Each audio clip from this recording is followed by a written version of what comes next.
Welcome back everyone. Today we're going to look at the chimney breast and hearth. This is completely optional, and in these photos you can see that the chimney breast hasn't yet got a fire surround or mantelpiece on it, and it still looks nice and cosy. It's up to you how far along you build this. In this photo I've just used an egg box carton to create a faux granite mantelpiece. I've left the rough torn edges and just glued it on. Definitely a nice rustic look. So here are all the pieces. This is cut in matte board, and again I'm using my magnetic gluing jig to hold the pieces while they dry. So we've got the main front of the chimney breast, the two sides that go back to the wall.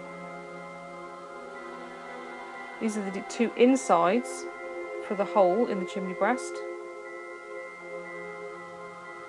These two at the bottom sort of support the sides.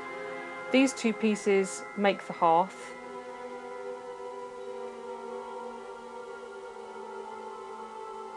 And these go across the middle again as supports and glue onto the sides as well as the front.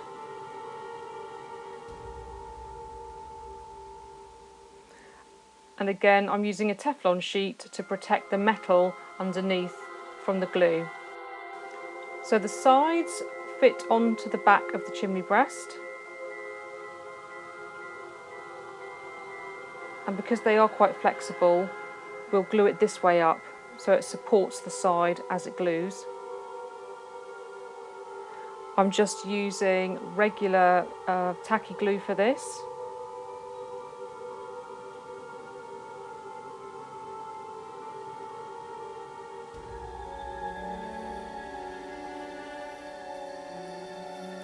And always check, some sides have cut sort of neater than others, so depending on which side you want to go against your wall, just check.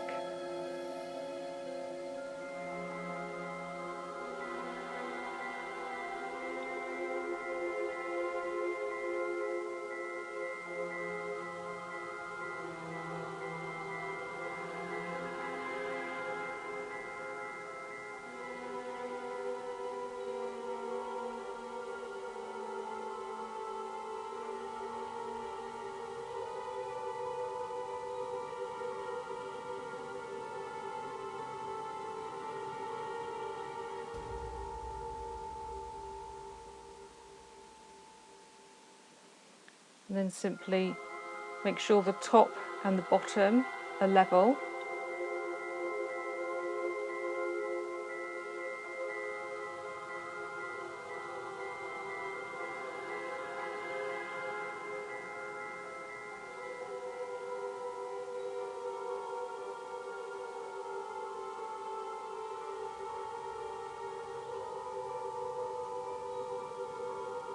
And then just use the magnets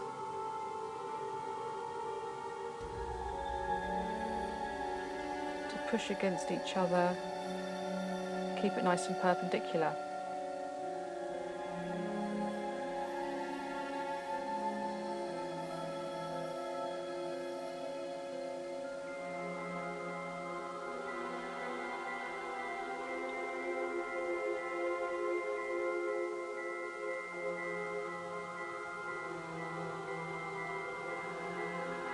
And I'm putting some magnets on the side piece there so that it doesn't bow either, it keeps it nice and flat. So once that's dry, we remove the magnets, check we're happy with the join, and we're going to do exactly the same on the other side. So I put the glue down one edge, line up top and bottom, use the magnets so it doesn't bow, and I've just got a steel doming block there to make sure it's perpendicular. I've got the weight of the other side piece at the top now, so that just gives it a bit more support, and we'll leave that to dry.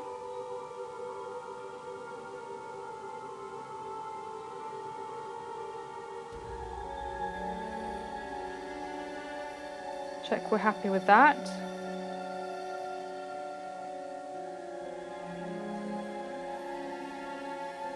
And this is the cross strut. You can put these wherever you want to. It doesn't have to go exactly at the top. You could recess it slightly. Again, very simple, just glue the 3 sides this time.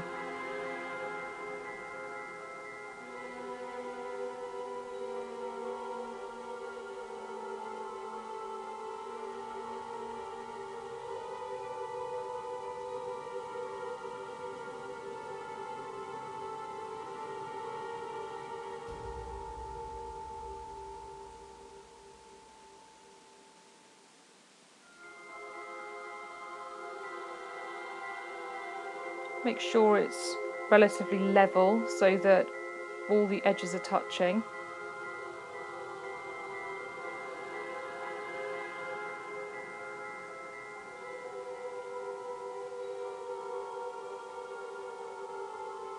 And just hold it in place until the glue takes.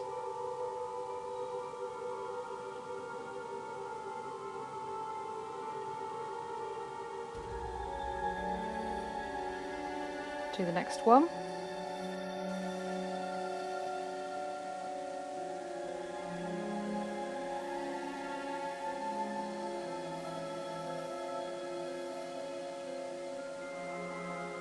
And then we do the side pieces of the inner hole in the chimney breast.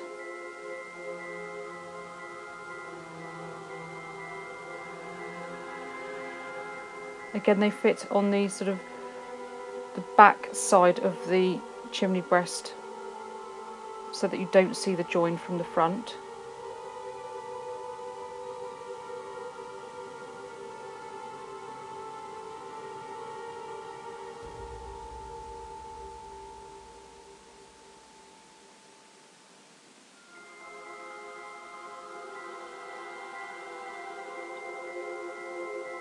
You want to make sure it's lined up with the edge. Although we will be covering this in wallpaper, but if you were going to paint it, you wouldn't want to see that sticking out.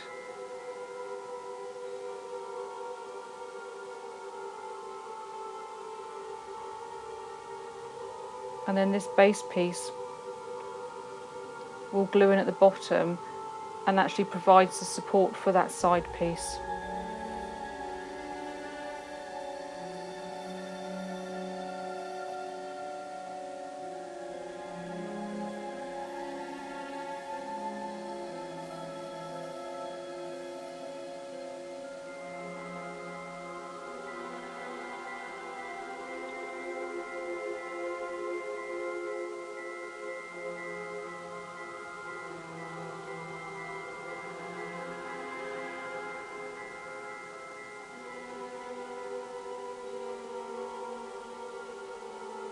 So we do the same on the other side.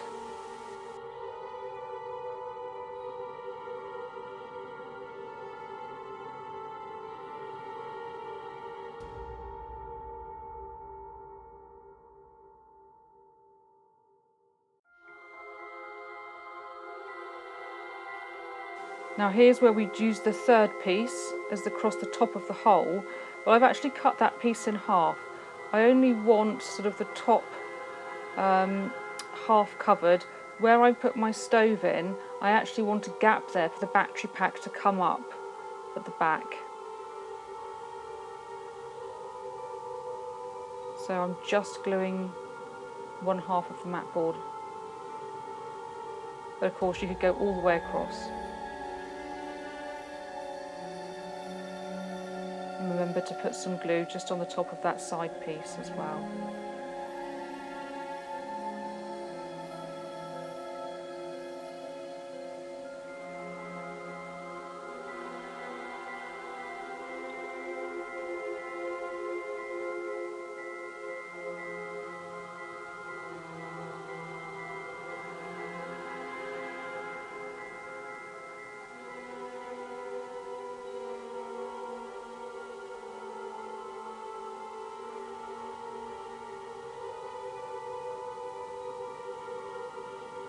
And then we leave the whole thing to dry probably for an hour at least before we wallpaper it. And I'm just going to show you how I secure the battery pack for my stoves in the chimney breast. I usually have left the chimney breast removable, so I can pull out the thing as a complete unit, switch the stove on, and then just put the chimney breast, hearth and stove back in the room. But in the Witch's Cottage, the final version, I did actually stick the chimney breast onto the wall permanently and actually fixed the battery pack onto the back of the stove. So you can do whatever you want, hide the wires or put the wires up through the chimney, put the switch in the chimney stack, leave the chimney breast removable. It's completely up to you. You could also take the wires through the wall and hide them underneath the house. So it depends really what stove you've got or fireplace you've got and how you want to install it.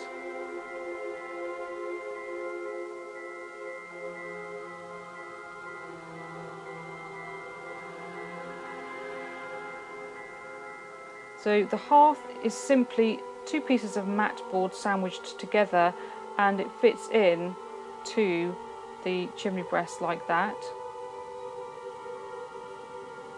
If you wanted a slightly thicker hearth, just cut 3 pieces or just use one. It's up to you.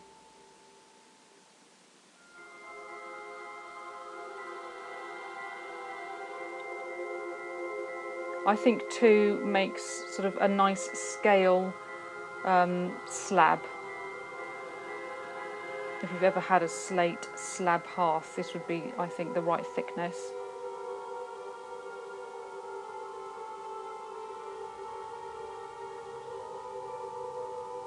And just again spread glue all over, right to the edges so that you don't get any nasty gaps.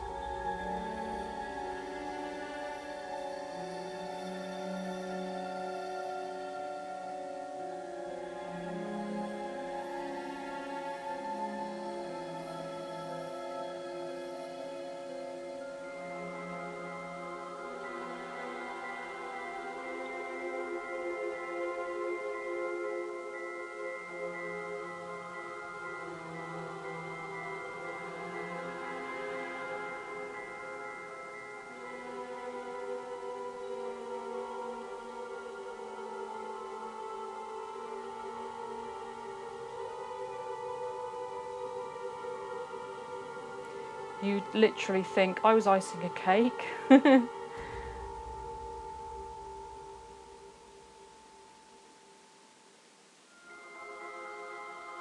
then line up the top piece. Make sure all the edges are square.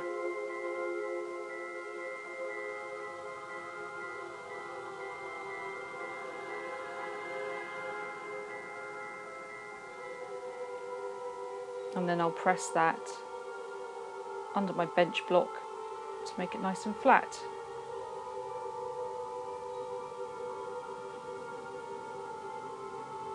Bench block's not quite big enough, so I'm going to put it under the granite slab. So the chimney breast is now dry. It's up to you whether you paint it or wallpaper it. I'm going to use the same wallpaper that I used in the Witch's Cottage. Got a small gap at the top, that's fine. I'll show you how to paper that. It just needs to be wider than the chimney breast and the 2 sides. This doesn't get very scientific, so I make a crease on one side.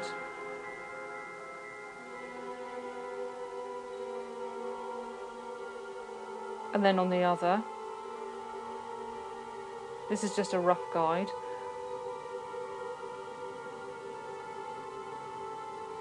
I'll make the crease on one side, and I'm using a bone folder to really get a nice sharp crease. And I'll double check that. So when that sharp crease is fitted onto the chimney breast, I'll check the other side that the crease is where I need it to be. Do the same again.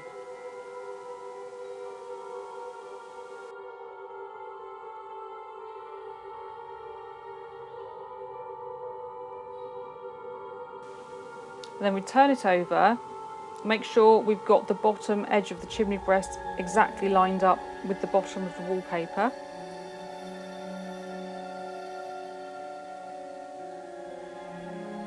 And and we're happy that the sides and the creases are where they need to be.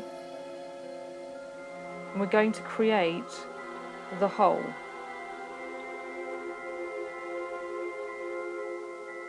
So first I just use a pencil to mark out where the hole is.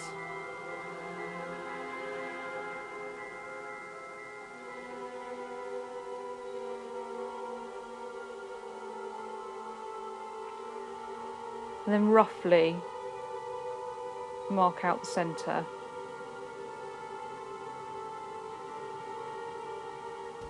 Because those sort of, if we cut down the centre line of that gap, they're going to sort of come back and be creased back onto the sides of the hole. So I start off doing that, and then I realise that's not right. I'll end up with gaps. So I've realised, no, don't want to do that. I need to cut across the top, straight across the top.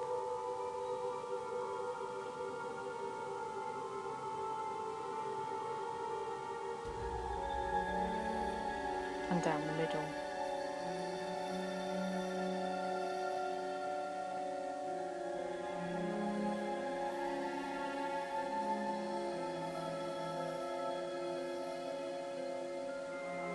You could use a ruler for this. It doesn't really matter. The only one thing you want to make sure you do is that you don't cut too much away on this cut here. Otherwise you'll see the chimney breast behind the wallpaper.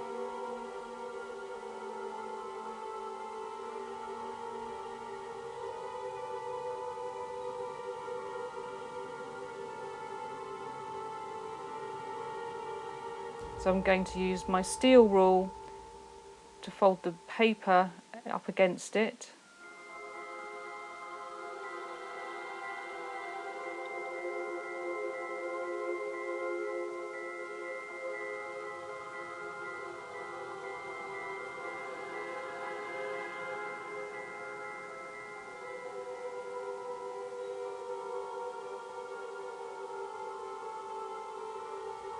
And if you haven't got a bone folder, you could use the handle of your scissors, you could use a pen lid, anything really that's got a smooth surface to apply a little bit more pressure than you would get with a fingertip, and it's not greasy.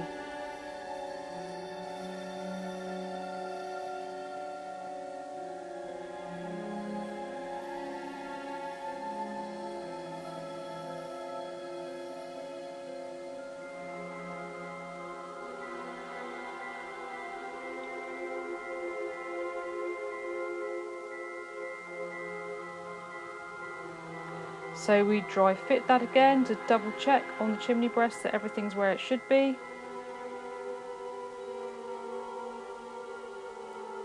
That's the edge you need to be careful of, not to cut it too high.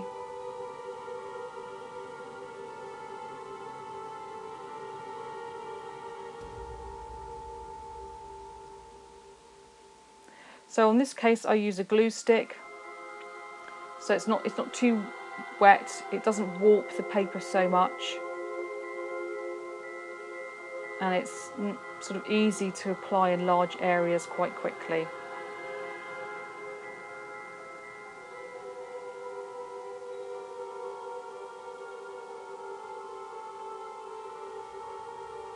And this paper's lovely and thick, so you don't get wrinkles.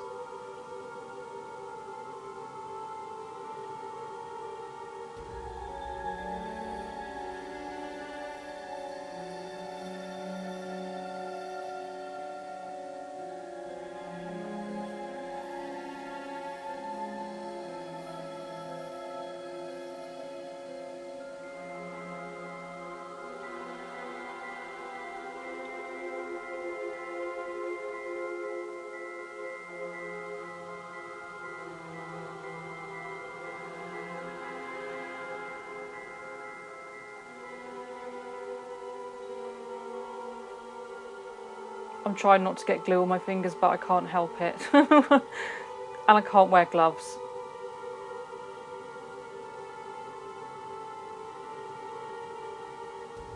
So just make sure you've covered it all.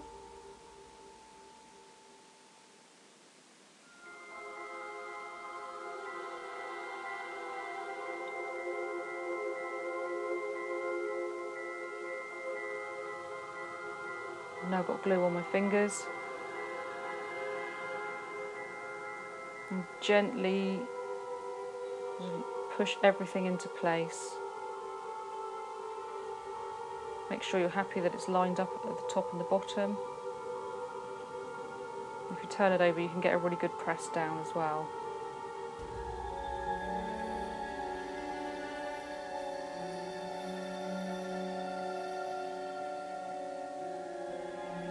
And I had obviously over-glued the edges here, rather than sort of try and cut them to fit. I find it's easier to glue everything, and then once the glue has dried, I trim the excess off.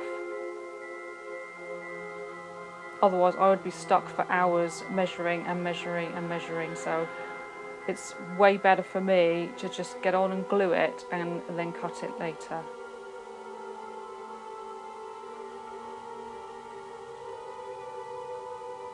So when we're happy, all the edges are pressed in, we put that to one side to dry.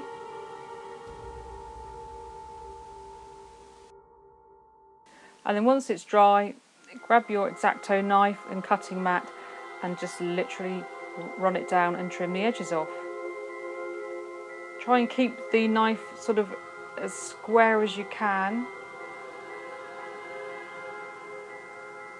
And this is quite thick paper, so I do sort of several passes quite lightly, so it doesn't tear or drag the paper.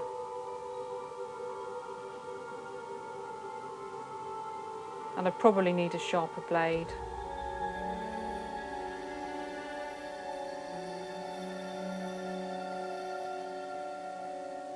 I thought about using scissors, and then that just didn't get in as closely as I wanted to.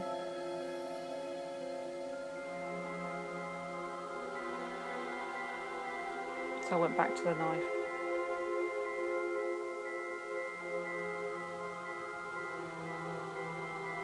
And as some of you keen, eagle-eyed people have spotted, I can use both hands, which is quite handy if you can't get the angle you want with one hand, to swap it over and use the other.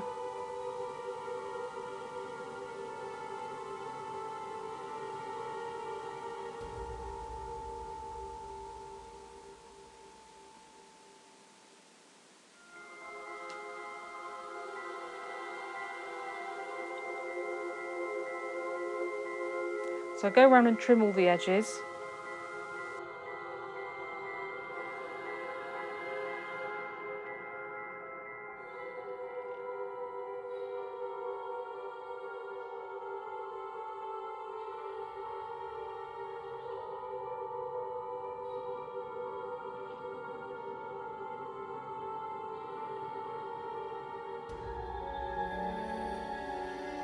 And then these inside edges, around the whole of the inside of the chimney breast, are a little more tricky to trim.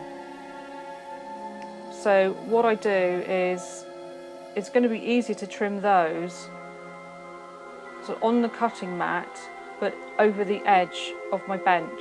So I put the cutting mat up to the edge of my bench and cut the inside sides off. I'll do that off camera, but hopefully you get the gist of what I've done there. Just need the desk no thicker than the gap there in the hearth. I'm just checking all of the wallpaper stuck. If it wasn't at this point, you could just squeeze a little bit of glue in and make sure it's stuck down. It's nice and level, it stands up by itself. So we just need to fill the gap in at the top. I've got some offcuts that I've had from the other the interior wall of the witch's cottage. Again, this paper doesn't have an exact match because it is scrapbooking paper, not wallpaper, so get something that you're happy with, that looks okay. You really don't notice the difference once it's installed.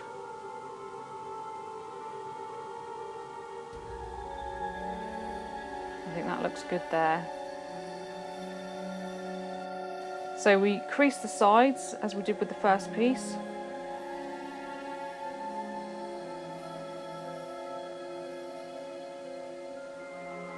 Just enough to get a mark, and then fold it over, line up the bottom edge, use the bone folder to make a nice sharp crease.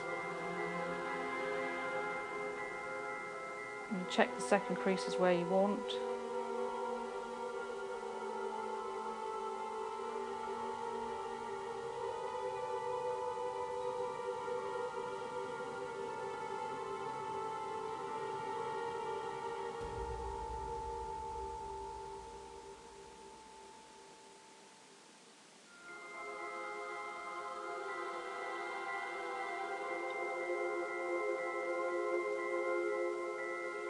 And this bit's a lot simpler, we haven't got the actual hole of the fireplace to cut out of this one.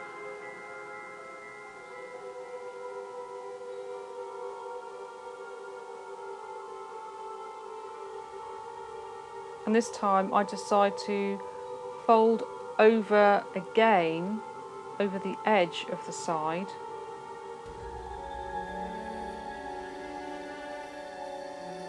And you could have done this for the first piece, whichever way you feel comfortable with or is easiest to you, then go with that.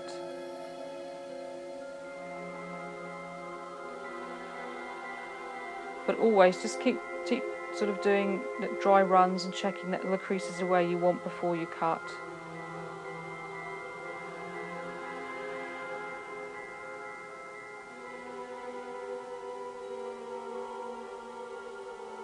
I'm happy with that, so I'm going to use my rule and knife.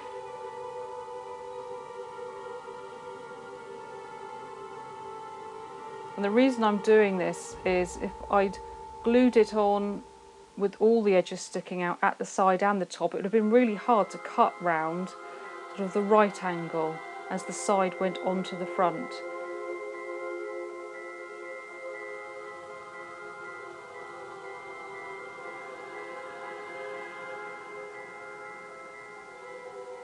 Because if you remember on the first piece we lined it up with the bottom of the chimney breast, so we didn't have to do that angle.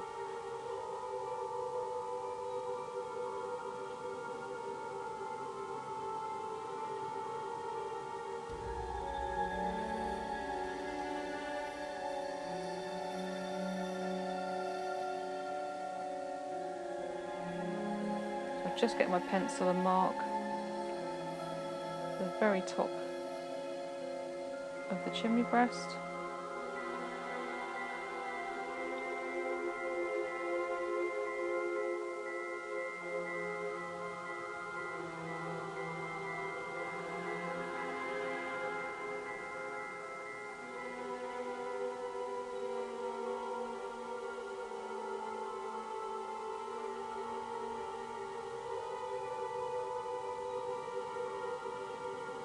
And if I really got this wrong, I could just cut another piece. But there we go. It's nice and neat. So I glue that on.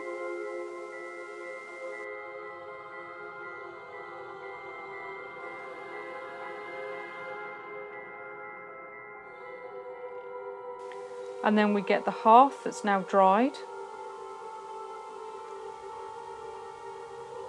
Make sure that it fits in. The wallpaper is a little thick, so you want to sort of make sure it fits up to the edges. And nice and flat on the bottom. And you can glue it or you can leave it in two pieces. You can of course paint the hearth whatever colour you'd like. Really nice dark grey with a sort of satin gloss varnish gives it a nice soft lustre like polished slate. Here I'm just double checking the creases on the wallpaper.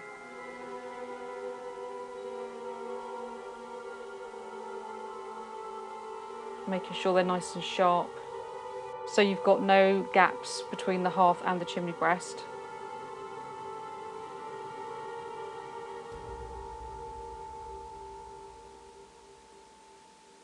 And here is the finished chimney breast and hearth with the stove installed. Painted the hearth a nice dark grey And this is a standalone unit. If you wanted to, you could just lift this in and out, switch this stove on and off, or fix it permanently in place. I did cut some notches here in the side and put the wires up from the side rather than the top. As I said earlier, in the end, I've fixed the switch to the back of the stove and glued the chimney breast permanently in place. So here we are back in the cottage. We've constructed and decorated the chimney breast and hearth. We're ready for some nice cosy evenings in front of the fire. Thank you for joining me today, and I hope to see you soon.